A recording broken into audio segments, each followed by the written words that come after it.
Itong ginagawa nila, ano to, peanut. Galingan mo pa, putang ina mo! Strong Igorot at work! Kayo ang mga tunay na demonyo! Panginoon ako dun. Oo.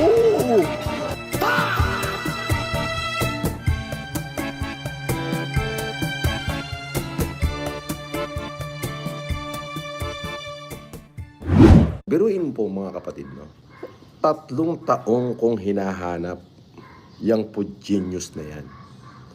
At finally po, ako po'y nag-give up na at sabi ko, mahirap hanapin tong food genius na to kasi fake account. Akalain mong kung kailan ako nag-give up, aba, itinuro sa akin ng Diyos kung sino mismo yung grupo ni Food Genius. Ay, makwento ko lang. Yung grupo ni Food Genius Vlog, okay na. Oo, ano yan, it all. Kasi nasampahan ng kaso yan na ano, yung mismong grupo nila, grupo yan eh. Isang chat grupo sila ng mga tao. Pero na-identify namin yung pangalan, yung buong pangalan, address, sasakyan, plate number, yung nagpicture sa likod ko, yung kumuha ng video dito sa harap ng bahay ko, nakuha na yung CCTV, pinasa na kaninang umaga pinasa na sa akin ng guard. Sila yung main respondent. Tapos, John and Jane Doe et al. Ganon ang ginawa ng mga abogado natin. Yolen ICFG. Marami sila. Si Eloy Barrientos. Si Yolen Budol. Marami sila. Corroborated yan. Basta makikita nyo na lang. The moment na nakarating na sa kanila yung mga subpuena nila, babasahin ko lahat ng mga pangalan. Ayaw magpakita ng muka, mahinang nilalang. Oo.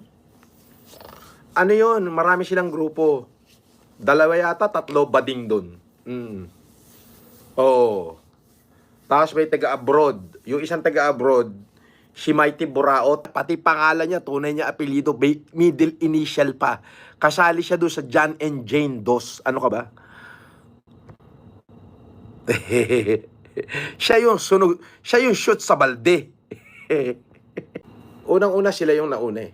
Yung ginawa nila, yung sniper scope sa likod ko, yung pinost ni MG, ipopost ni FG, ipopost nilang lahat, ipopost ni Sabi, ipopost ni FG, ipopost ni MG. Pero inyo po, 3 taon kung tinitiis yung panglalait, pangungutya, at pandadamuko ng lintik na food genius na yan. Okay, mag-alala. Ano to? Itong nangyaring, itong ginagawa nila, ano to? Peanut. Peanut.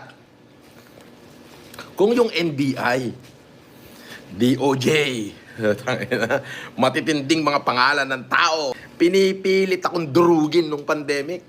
Hindi nga nila ako kinaya.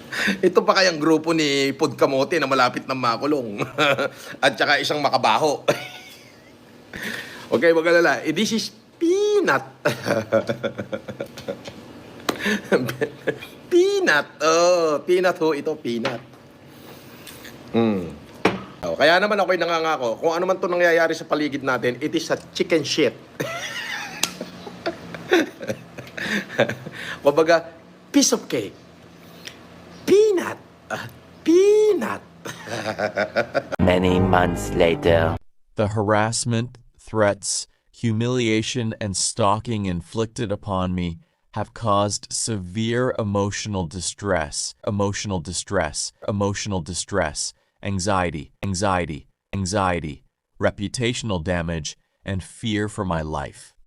I reserve the right to claim no less than 20 million pesos in moral and exemplary damages in a separate civil action. Meanwhile, Sabi ni Doc, buti hindi ka nagkaka-anxiety. Ba't naman ako magkaka-anxiety? Eh, puro troll lahat yan. Ano ka ba?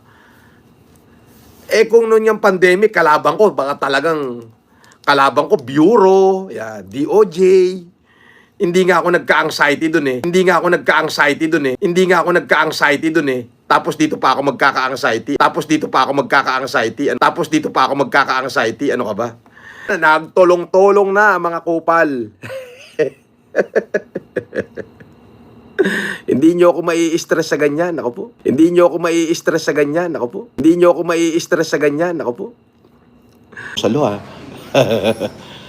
Kitang-kita sa mga tamo, takot at ay! Ako? Ang inis, nakikita mo ba yung buhay ko? Nakikita mo ba yung life of luxury? Nakikita mo yung mga bata ko naka-stay? Bata ako pa lang yan. Paano ako na-stress? Tanga.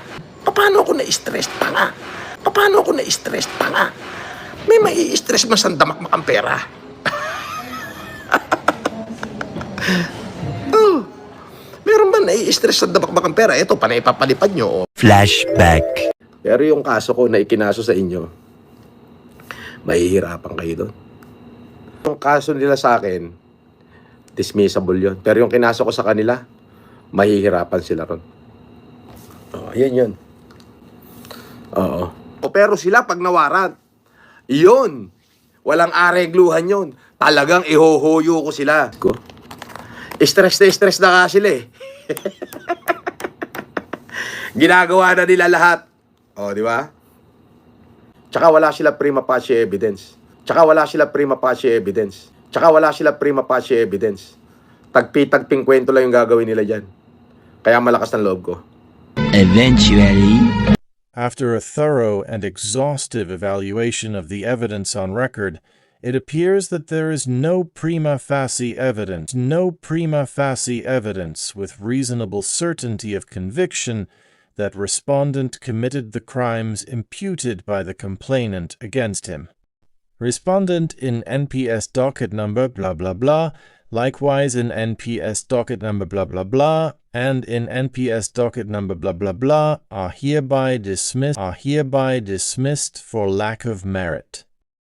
Ay! Ay! Tutuwa ako! Ay! Tutuwa ako! Ang galing mo, palakpakan tayo! Ang galing mo!